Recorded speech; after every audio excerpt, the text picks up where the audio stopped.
there. The Orkney Islands, located off of Scotland, off the northern coast, are a pretty beautiful and unique place. A cluster of over 70 different little islets and islands, only 20 of which are inhabited. But those 20 have had human habitation for a really, really long time, which is kind of interesting because this really isn't that big an area. The largest of the islands, known as the mainland, at its narrowest point is only 3 kilometers across. The overall elevation of the islands is very low, including here on the mainland, of only about 269 meters. And due to the harsh winds and gales that come through here, there are just naturally almost no trees on the Orkney Islands. And after thousands of years of human occupation, there are even fewer than there may have been at another point. But it's this long history of people living here that I want to share with you a little bit about today. Because here on the mainland of the Orkney Islands, there is an amazing, amazing ancient settlement that's completely unlike anything else we have left over from anywhere in the ancient world. And in fact, the word settlement doesn't even really do this justice. This is Skara Brae, and it is a semi-subterranean little village found here on the mainland of the Orkney, just off the Bay of Skara, which you can see very closely in the background of these shots. And it's partly these marine waters that we have to thank for knowing about this place. This entire village was partly uncovered by a fierce storm that came in through the Bay of Skara in 1850. And though there's been some drama about this over the years that we'll discuss later, that is what led to Skara Brae's discovery. And before that storm, there was a huge sand dune that had covered this village. No one knew it was here. But this storm that came in removed the sand dune, at least enough that people could see bits and pieces of the ruins underneath. And while initial excavations would begin not long after that big storm, it would take many, many decades and the advent of radiocarbon dating to prove that, well, the settlement that you're looking at photos of right here, Skara Brae, is in fact from the Neolithic. And they now believe the village was first occupied around 3,200 BCE, or in other words, over 5,000 years ago. But it's not just the advanced age of Skara Brae that makes it worth talking about, but instead the many mysteries that it holds and its sheer uniqueness that echoes almost at modern themes.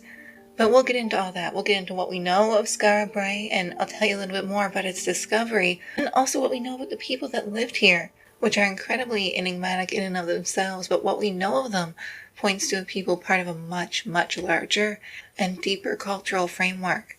But before we do talk about all that, before we do cover everything we know about this amazing, amazing place, first, I can't get so carried away, I forget to say, hello, welcome. Thank you so much for being here. Welcome to Lost Bits. I am your host. I am Marie. Welcome to the place where we talk about unusual and mysterious parts from our past together.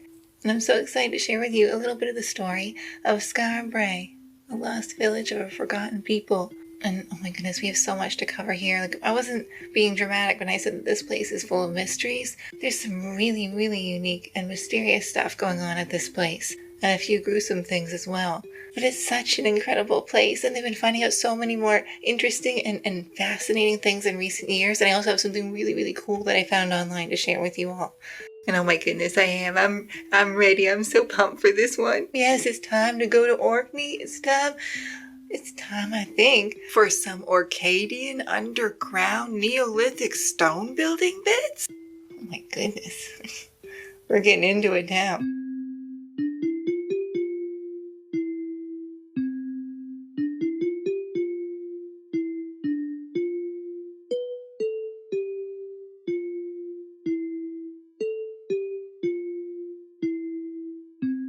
Okay, so let's start by getting to know this village itself. Like I said, Skara Brae was originally hidden under a giant sand dune until that storm partially cleared it. And if you look at this map today, you can see Skara Brae it's right near the coast. But 5,000 years ago, when this place was first constructed, the landscape would have looked a lot different. Like, you see those two sections of rocky area on the map in the gray? Well, 5,000 years ago, the land would have been connected right here at its narrowest point. Sometime in our history between Skara Brae and now, the water broke through that land and flooded it. But originally, this whole little spot used to be cut off from the ocean, and Skara Brae would have found itself sitting next to a freshwater inland loch. The landscape would have been a little marshier. and they would have been a little bit more protected than they seem right now. And I think too that you should know that today when you look at Skara Brae and you see how it's kind of sunken into the earth, it's semi-subterranean. That's not a result of it having been in that sand dune. That's by deliberate design. And one of the reasons that Skara Brae is so impressive is that it was clearly a well thought out, organized settlement. And we know that because it didn't even have just one final form. Way back when people were first living here, this village had two initial forms. The first, the earliest, was more freestanding houses. But during this time, the local people seemed to have been gathering materials, in particular midden. Now, midden in general just means kind of like junk or garbage. Sometimes it can even refer to manure in fields. But the midden here at Skara Brae was made up of different things than that. It was mainly made up of charcoal from fire, food waste like bones and shells, and broken pieces of pottery. Now it may seem strange for us to think of piles of garbage essentially as being construction materials for a house, but they really knew what they were doing. And it has to do with the rest of their construction material. Both in its first village and its later one, they used large flagstones to construct basically everything. Like we talked about, there's almost no trees on the Orkney Islands. So stone was the main construction material for every building, every piece of furniture, basically every part of their lives. Every door was made of stone. Every bed was made of stone. And in both versions of their village, they would take these giant stones and use their midden to fill in the gaps to make these structures. Now eventually at some point, that is still a little unclear, they seem to have intentionally dismantled their whole first village and rebuilt a second one, again still within that occupation timeline. When they did this, they basically rebuilt their buildings exactly the same as before, but with more stone and more midden. It's at this point that their structures stopped being freestanding and became these semi-subterranean little hobbit houses, kind of. It's unclear exactly why they did this, except maybe to protect themselves from that harsh wind and weather. There's been no weapons or any sign of violence found at Skara Brae, but they did kind of take to this idea of building these stone houses encased in midden and just run with it as hard as they possibly could. And not just building their homes underground either. The houses were actually connected by tunnels, by covered over tunnels, so that they didn't have to go outside to travel between the buildings. And I think that this would be a good time to talk about the houses themselves individually, because they're part of what makes this place so unique and fascinating. If you go to Skara Brae today, then you'll see that there have been 10 houses reconstructed for you. 2 of the houses that have been partially reconstructed are of the earlier village. The rest are from the later village. And they are absolutely incredible. All of them are roughly 40 square meters in size and one big room. In each, all of the furniture is made of stone, and all of them just across from the entrance is a dresser. On the right hand there is a bed, and on the left hand there is a bed that is slightly smaller than the one on the right. There is a square hearth in the middle of the room. There are stone blocks for seats. There are stone cupboards and niches and boxes for storage. And most of these buildings too have stone boxes built into the floor and lined, the purpose of which is still up for debate, that seems to have been related in some way anyway to food storage. At this point I have to stop too and just dwell on the sophistication level we're looking at here, because all of these houses too also have a functioning sewer system. There are indoor toilets in these houses. And I want to say too, they weren't just, not to be crass, but poop holes. I use the term sewer system for a reason. Each one of these houses had drains underneath these toilets, connected to stone channels underground that drained the waste out into the ocean. There seems to have been kept a bucket or container of salt water nearby that they would use to flush the waste down this channel. It's literally a manual flush indoor toilet. And honestly, I'm not even done listing impressive stuff yet. The paving that you see on these little tunnels that connect all of them, that's original. All of this was paved, both inside and outside the houses. And just to stick with those tunnels again for a second, not only do they connect the houses, but they also eventually open up to a big open area that's also paved, that's today called the market, that we don't really know what it was originally for. And I mean, all of this is incredibly advanced and sophisticated, but the one thing that I keep getting a little obsessed with and keep returning to in my head is just the uniformity of it all. While the exact layout of the niches and the stone boxes and things sometimes varies, the general scheme of all of them is pretty much identical otherwise. Now, I should say that there was one building, House 7, that was even grander than the rest. Stone carvings were found inside the house that may have been to call upon protection and may have been an early form of runic writing. Now, this inscription was made on the bed, like the stone bed in that particular house. Unfortunately, these inscriptions have not yet been deciphered, though at this point I feel somewhat obligated to tell you that there is a man that I'm not even going to bother to name here. Here he is. This man has a paper on academia.edu where he claims to have deciphered it, and it's Old Finnish written in Old European. Now, there's a lot of problems with both of those statements I just made, and I could spend possibly a whole hour-long video just tearing this man's research paper apart because, I don't know a nice way to put this. It's mainly garbage. It's filled with historical inaccuracies. He has almost no sources given. And in his bio on the Academia website, he basically claims to be an expert in all ancient languages, even deciphering the Indus Valley script, which, if you guys know anything about history, which I'm guessing you do if you're here, you know how absolutely ridiculous a statement this is. So I'm not going to dwell on this quack any further.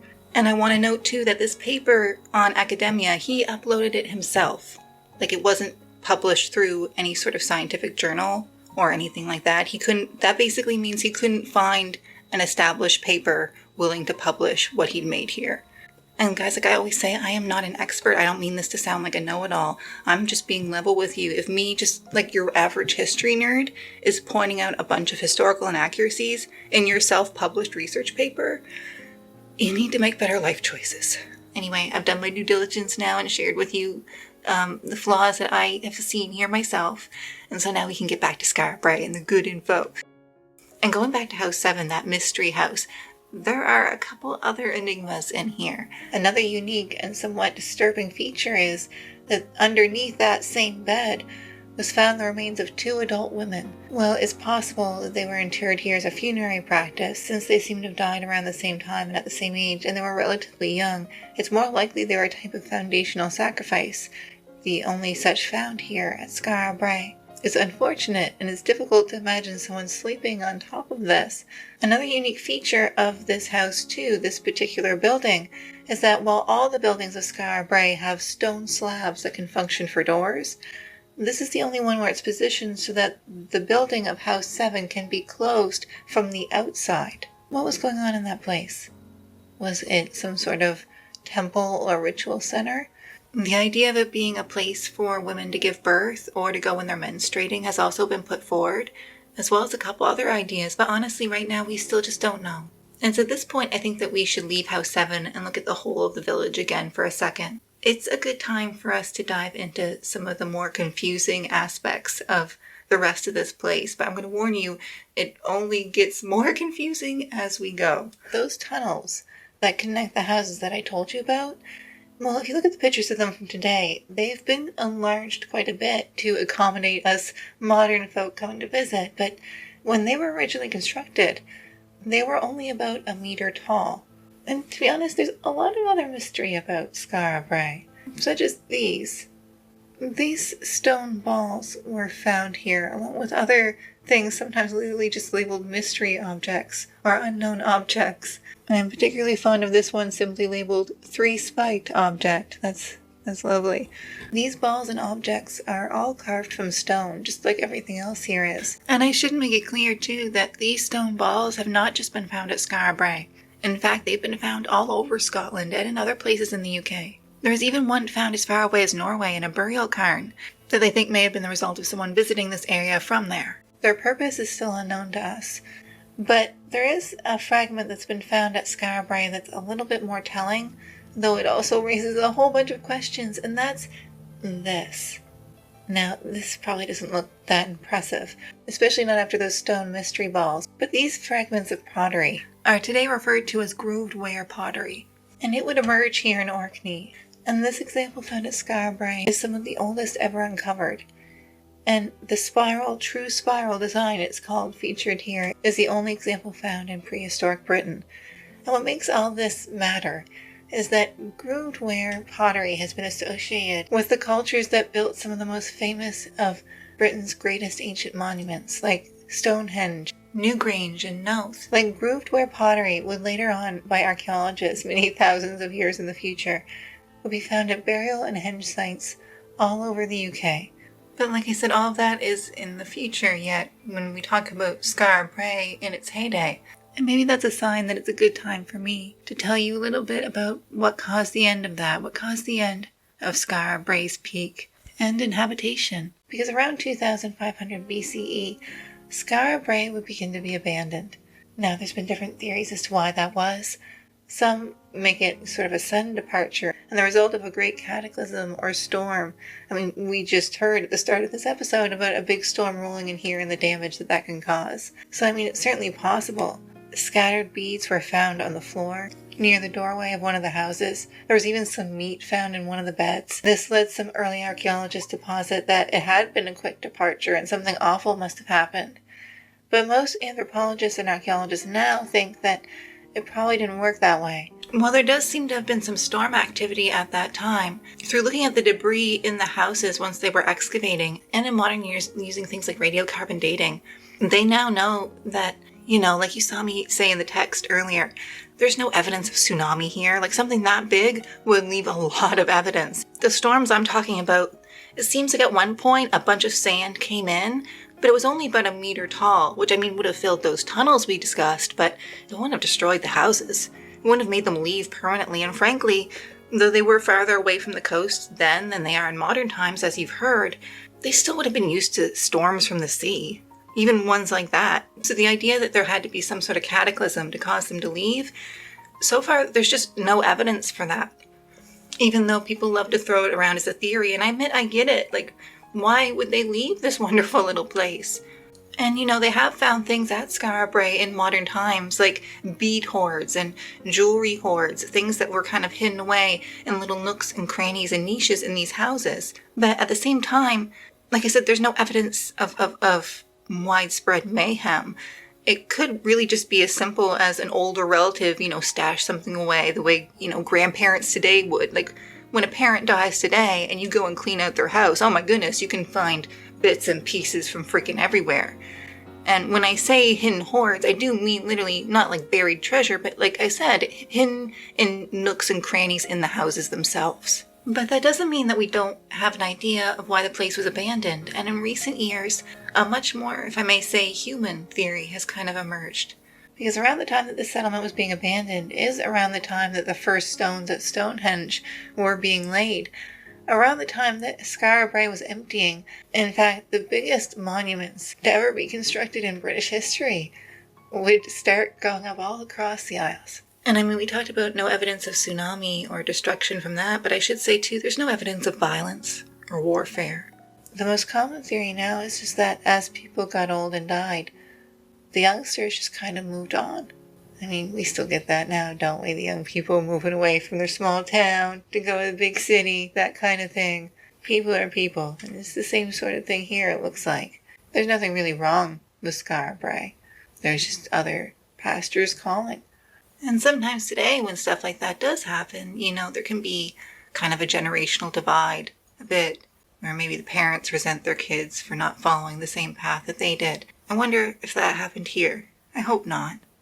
I hope that if this is truly how it happened, I hope that the parents were proud. Their descendants were going to go on to do things that would completely change the course of human history. They would make some of the most impressive structures that humans have ever created. When we think of the abandonment of Skara Brae, if this is true, then we can't think of it as, the result of this apocalyptic event or anything like that, like their world was ending, because their world wasn't ending. That's the whole point. Their world was just beginning. And with any new thing in life, that unfortunately usually means you have to leave some older stuff behind. Though in our instance of Skara Brae, they certainly also left just a lot of mysteries behind, like the sacrifices and the inscriptions and the balls. So little is still known to us. But Whether it was a big dramatic send-off or kind of a quiet goodbye, it certainly must be said they had a good run. Depending on who you ask, Skara Brae was a home for a bunch of little families for anything from 500 to 1,000 years. And while I wish I knew more about their end, I mean, clearly they were doing something right to live there so long. And when they were finally done with all that, when that village finally saw the end of its life, and it finally was, it was just sitting there empty and open and cold. And that's when they were just still laying that first stone at Stonehenge. And that's also coincidentally around the time the pyramids were built. They lived for 1,000 years before either of those things.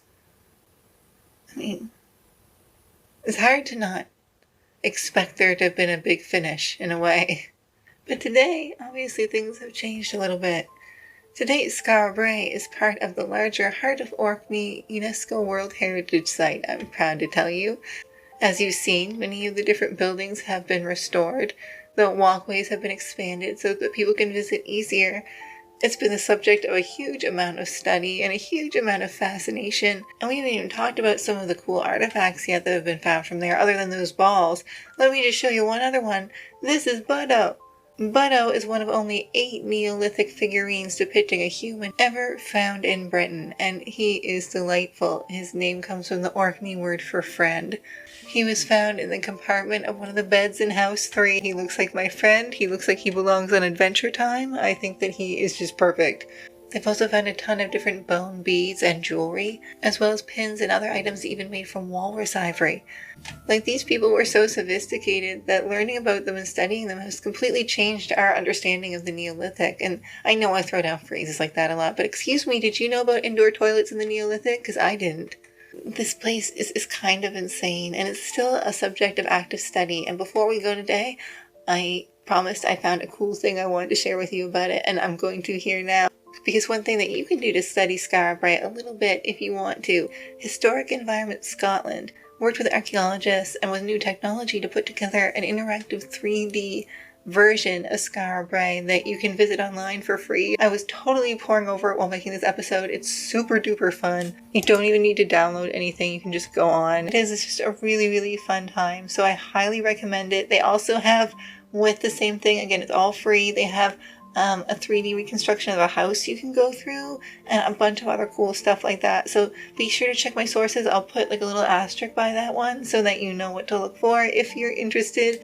If you're like me and just want to immerse yourself in this stuff as much as you can. But that's going to do it for me here today, guys. And what are you thinking about Skara Brae? Why do you think it was abandoned?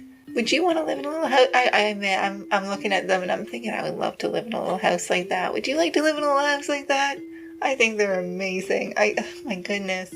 Really, honestly, let's be honest, who wouldn't want to live in a little house like that? And may I say, if you're watching this right now and you're going, Marie, what are you talking about? I hate those stupid little houses. They're boring and stony and weird. Well, I'm sorry. I still love you and respect you as a human being, but I don't think we can be friends. And what do you think of the stone balls? I keep coming back to the stone balls. What are your thoughts on the balls? Ball me, bro. Let me know what's up. And as always, if you find yourself particularly interested in our topic today, then please don't let my words be the last words you hear on Prehistoric Scotland. As always, you'll find a full source list, like you just heard me say, pinned to the top comment below, but please don't stop there. And may I say your local library might have an awesome book on ancient Scotland, or on the ancient UK, or just on something ancient. There's always some good history book in the library. You can just go and check it out, just see what you see.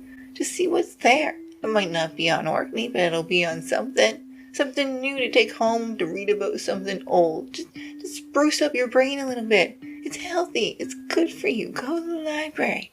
Go to the library and have a wonderful time.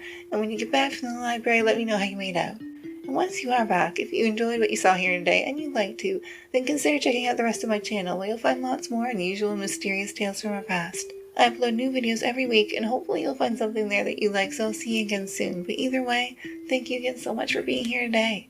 Be safe, be happy, go with all my love. Until next time, goodbye.